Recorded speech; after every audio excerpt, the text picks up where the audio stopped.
Hey friends, let's read another book for spring. This is called Spring for Sophie.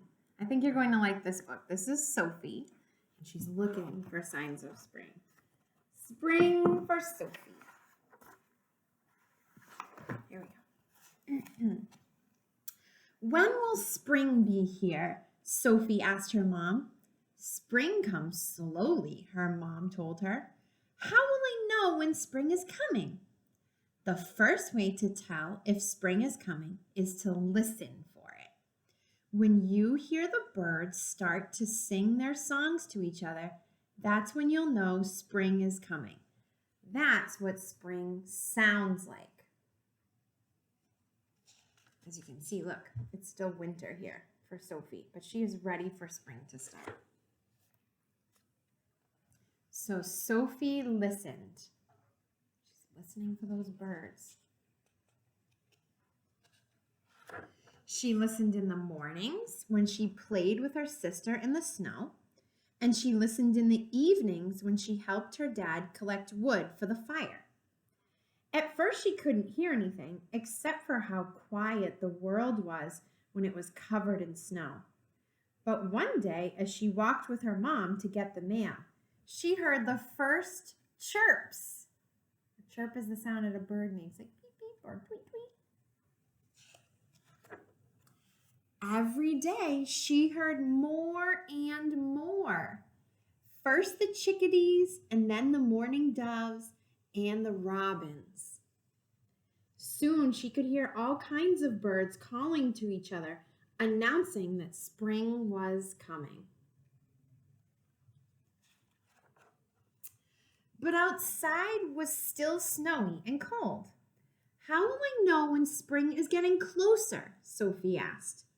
You'll have to use your feet, her dad said.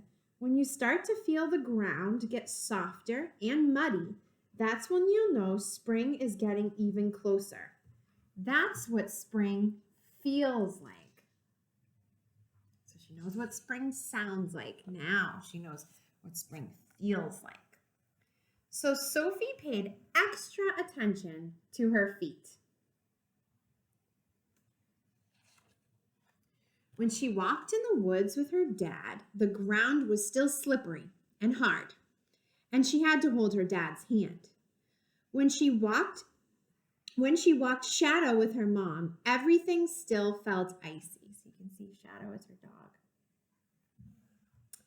But then one day, the ground felt softer than before, and the snow was slushier, and pretty soon her boots started sinking into the ground instead of slipping on top of it. Sophie felt spring getting closer. But it's still not spring, Sophie said, and she sighed when she had to put on her hat and gloves to go outside. How will I know when spring is really here?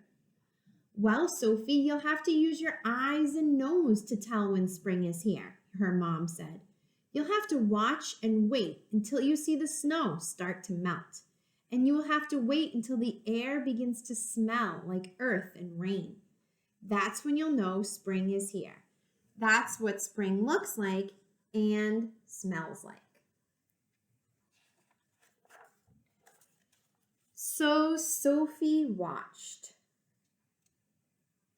She is patient. She is definitely patient. She watched as the ice melted off the lake and the snow turned into puddles in her yard. She watched as flowers pushed up from the ground and showed their stems. And she watched as new moss covered the rocks in the woods. She saw the world turn from white, like white and snowy, to green. I think I can see that spring is closer. And then one day, after the snow had melted, Sophie smelled the air.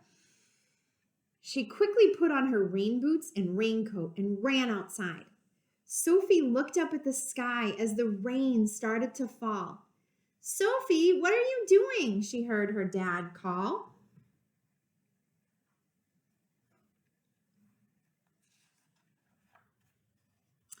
Sophie stuck out her tongue to catch the raindrops.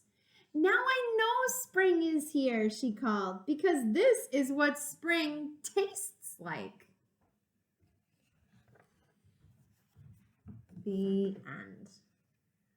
What a fun story, friends. Sophie was so patient trying to wait for spring. She discovered what spring looks like, tastes like, smells like, and sounds like. What a great story. Spring for Sophie. I hope you enjoyed it, friends. I'll see you soon. Bye.